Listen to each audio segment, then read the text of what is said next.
full blast and it's still not.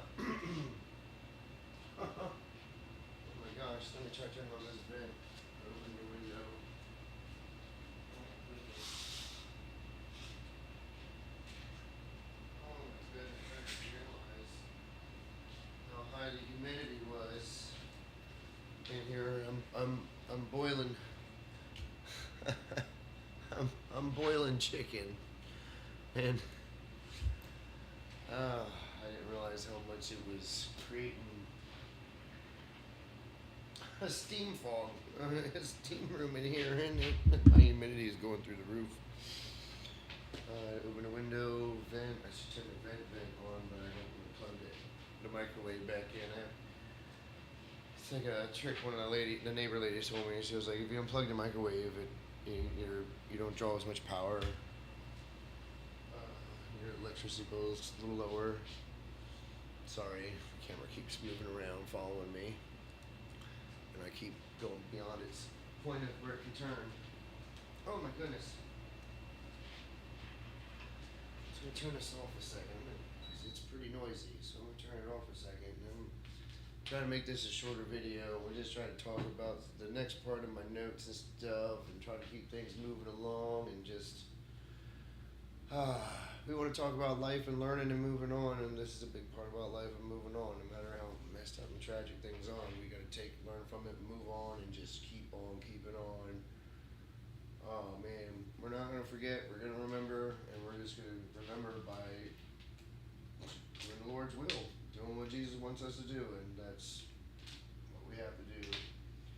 And I praise Jesus. You know, I mean, I really wish it didn't take His death, but I praise Jesus that there's revival all across the world happening in so many different ways. It is really beautiful, and people are really, showing their love everywhere. I need to clean the screen of my computer, my my phone here.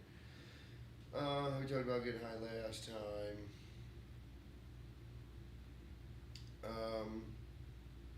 Some of these just random notes, but I mean, some of these are like I was recalling like when I was a child, and like the first time I got drunk. Like I had drank before, like my pop had beers, and he drank the Schlitz, and I always would take like the last sip out of them all the time. And when I would go running to get him a new one and throw the old one away, shit like that. They would give me wine coolers. I remember, or Pop, would suggest it when I was little, to help me go to sleep and shit. You know what I mean? But I mean, it didn't like happen like all the time and stuff. But it was enough to like, oh, I like the flavor and the feeling. But didn't really even notice the feeling when I was that little. Just thought it was silly and cool to take a sip. But then it wasn't until like I was hanging out with, I must have been, I don't know, 11 maybe. I can't remember. It was New Year's Eve, and it was at my mom's friend's house, and she had a son that was my age, and we always hung out and did stuff together when we were little. Well, when my moms were hanging out and stuff, we would always do stuff. We would, they'd had plans together and do stuff, and we'd hang out at each other's houses. We had good times, really good times. And the note that I put down was like recalling that one New Year's Eve when we were like, oh, try this, oh, try that. It was like, oh, it's eggnog, it tastes good, and then, but yeah. But like, it was enough that they just was like, oh, here, try it. But they didn't realize that we're still like walking back into the house, grabbing more beers, walking back in the house, trying to get more sips of stuff and whatever. And all us kids were having a different party out in the shed, in the end of the driveway, while the parents were in the house, the adults were in the house. And oh, it was so stupid. I don't think any of us were smart enough to know what the hell we were doing, but I don't know. the one guy said that he did go all the way, like with the girl later or whatever, but she was an older chick, you know, and we were young and stupid, but she was just sitting there drunk. We're all drunk, and we're all just like taking turns making out with her and this and that, and it was just like really gross and stupid. But the kids didn't know any better and just thought it was cool that it actually like making out with a girl and this and that, and being that young and everything. And then when we were so drunk, I remember being so messed up and miserable after a while because, and I don't know how I just kept trying. Maybe I just drank more than everybody else because that's just why I was. I was just like, oh, you know, I can drink more. I'm gonna drink more. I didn't. It was the beginning, you know, of getting really really messed up, and like I drank a whole bunch to the point where I was like, I don't know. It's about I was the one that was singled out as being too drunk or whatever, but yeah, I remember them trying to put me in a cold shower and stuff and everything and freaking me out and the one guy saying he was the devil and everything and it trying to freak me out more and it was just like, oh my god, I don't know if I ever want to do this again. Huh. And then the hangover the next day and the drinking the sodas or whatever it was that she was trying to help me to like, oh, this help soothe your stomach or just you know just trying to like help me, you know, like get through the hangover and all that stuff the first time and everything. Mom was, um, you know, all kinds of stuff with those guys though. I remember, I mean, from the multitude of things from playing, you know, just games and just doing other stuff and you know, different theme parks or water parks or different stuff like that. But you know, when we could afford it or like local stuff when we could afford it. Ugh. But I'm sure we did the same thing that many other people have done all throughout history. Not in this country, anyways. Probably other countries now too, whatnot. But I'm just fine. We had a hood to an old car and like some sled and stuff like that, and would like tie them to the back of the cars, and they would drive around, and we'd be on the back of them, just going. That was the coldest I ever was in my entire life. And I will tell you, I truly believe I would rather be too hot than too cold. I don't know. It's hard. It's a hard toss up, really, but when it comes to like weather wise, I mean, I guess fire burn after a while once it gets so hot. But like with like weather wise, the way it gets so cold or so hot, you get so hot you just pass out. When you get cold, it just hurts and hurts and hurts, and just more and more. And so we're riding on the back of this car. I'm on the shorter rope.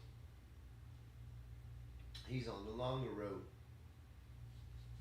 This other kid my age, was a little older than me, a couple years older than me. My mom was hanging out with his dad. And they were in the truck and they were driving, and he thought it'd be funny for him to reach up and shank me. And those of you who don't know what shank is, obviously just pull my pants down. And it was, you know, you're just wearing, I was wearing multiple layers, and long johns and everything and all that. And oh, it was just nuts. It just ice and snow everywhere and every orifice and hole and everything because obviously your instant reaction, no matter what you're doing, somebody pulls your pants down, you're not thinking, you reach down and you know, yeah. So I reached down, pulled my pants off, and all of a sudden I'm just tumbling down the road. A lot of them thought it was funny. I didn't think it was very funny. I was, like I said, it was very cold. Pins and needles cold. And I mean, even like just warm water would like hurt because it's just such a drastic change back and forth. Oh my gosh, it was just, you talk about cold shit. Like like like I said before, pain has always been a part of my life. I've felt many different types of interesting types of pain and understand. So when people start to describe stuff to me and they're like, oh, and I start making the face because it's like I can actually like literally picture it and kind of almost feel it in my head or imagine what it would feel like because I just I don't think people realize how horrendous violence really is and can be. I mean, just as simple as cutting a finger or something. Uh, and like the other people, like the stuff she would hang out with and stuff that I would hang out with her when I was younger, and like playing cards at different people's houses. They played this game called Fuck the Neighbor, and I think there's another one called Asshole or something like that. Like there's just like all these like weird. I don't even know how you play them, but like they played them and they would like bet money and stuff. Not a lot of money, like change from the end of the day and stuff like that. You know, like nickels and dimes and pennies and shit. And but I mean, they'd have a lot of people playing. Like, oh, be like a whole table, like long dinner table of people playing. But like, some of the other older guys or husbands and stuff, or obviously little kids, wouldn't be playing. So we'd be doing something. Kids would be getting something else and play something else, do something else, whatever. Or sometimes we would sit and chill in a room with the old guys and watch whatever crazy horror movie they were watching, and or action movie or western or whatever. And I never forgot. I thought it was like so graphic and traumatic in my head. I was like, oh my god, it was a real horror. It comes to mind now. I think it's a Chuck Norris movie. I'm pretty sure it's a Chuck Norris movie. I don't know. I have to look it up again. I had found it. Like I re-looked it up at one point. I have to look it up again, but it's like this alien comes down to Earth, and it's like I forget the whole concept. Like the plot of it and everything, but like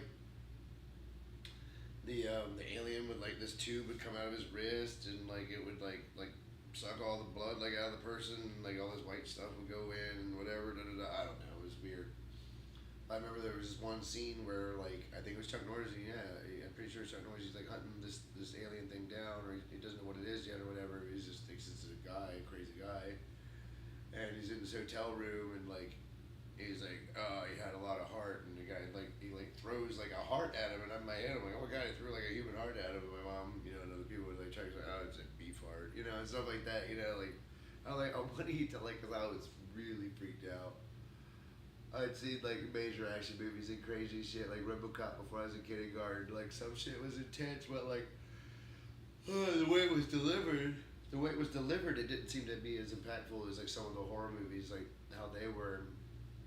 Like I can watch Friday the 13th movie over and over again now, like with no problem, but and it had a way of building tension and fear and horror and shit. And when you saw that motherfucker, you were really scared, man. That shit was real if you're a kid, that's for sure. And I get into that. I'm talking about my Sergeant Slaughter stuff, man. That was a fun night the other night. I got a nice little pop. I started to go in that direction the night before. I had it in my head, and I realized when I got up on stage, I was like, oh my god, it's like, I hardly had any Americans in the crowd. It was like, they were like either too young or they were like, from the United Kingdom, and it wasn't many people. It was like a group of four and a group of two, like two. Couple giggles, whatever. It was alright. And the next night, I kind of like felt a little more prepared and kind of like refined those jokes that I just kind of thought of the day before. And I was like, I'm gonna try to do that again, but I'm gonna try to do it this way, and da da da. And I went through it, and it was really good. I thought it was really good. I got a few laughs. I got a lot of people. Some people were just like staring. No, it is. It's like some people just don't want to. Yeah. But my favorite part was I got one of the guys that I thought didn't like me. I got him to laugh, and I was like, I thought it was pretty cool. I thought the guy didn't like me. He's a young man. I hope he doesn't dislike me. Let's put it that way. I always was like, when I found out he was hosting, I was like, oh man. And I was like, and the girl was like, oh, what's wrong? I was like, oh, nothing. He's cool. He's young. He's cute. She's like, yeah. That's what she said. And I was like, yeah, he's young. She was like, he's young. I was like, yeah, he's cute. But I just thought he didn't like me. I just thought he was like insulting me and the dog, and just like would just kind of snub me and brush me off. But I mean, it's just all matter of. It's just this environment. It's just like slowly. You just because how many I can only imagine how many people come into their circle and fall right out. Come into their circles and fall right out. You know, like they're not really. You know what I mean? So I can imagine it taking a minute to be like, okay, is this guy actually going to be cool and hang out and da da da. But that's more and more happening. More people are starting to be like, okay, so he looks like he's going to be another one of us just sticking the fuck around, you know, one way or the other. So it's been really cool and welcoming and cool to see like the people opening up more and more and being really nice and showing who they are. And it's just like people are people and they're really good people out here. And there's some selfish people. It's a mixed bag of everything, of course. But you know, it's like you just gotta find the right circles and the right people. Because there's really good, loving people out here for sure. For sure, it's great. Oh yeah. But I am not definitely not your typical horror lover. I definitely I don't know. It's like I'm Christian and stuff, and it's like I see things with different eyes and lenses now and perspective, and it's like I still like the things that I liked before I was a Christian, but I just kind of see them differently now, and it's like I don't. There's a lot of things that I don't want to listen to at all, and I don't have anything involvement with because it's just I don't agree with whatever message is trying to deliver or send and stuff. But some stuff that's just like spooky, fun, silly stuff that's not really like promoting anything per se. You know, it's just silly fun. That's fun. You know what I mean? And, you know, getting really scared and stuff of things is, you know, it's like, oh, is this impending boogeyman doom ever gonna go away? Oh, it never go away, you know what I mean? But you got Jesus in the end, you know, you got Jesus. But then there's like always those type of stories too, where, you know, it's like, oh, like, Jesus actually saved the day in the story. And then, I don't know.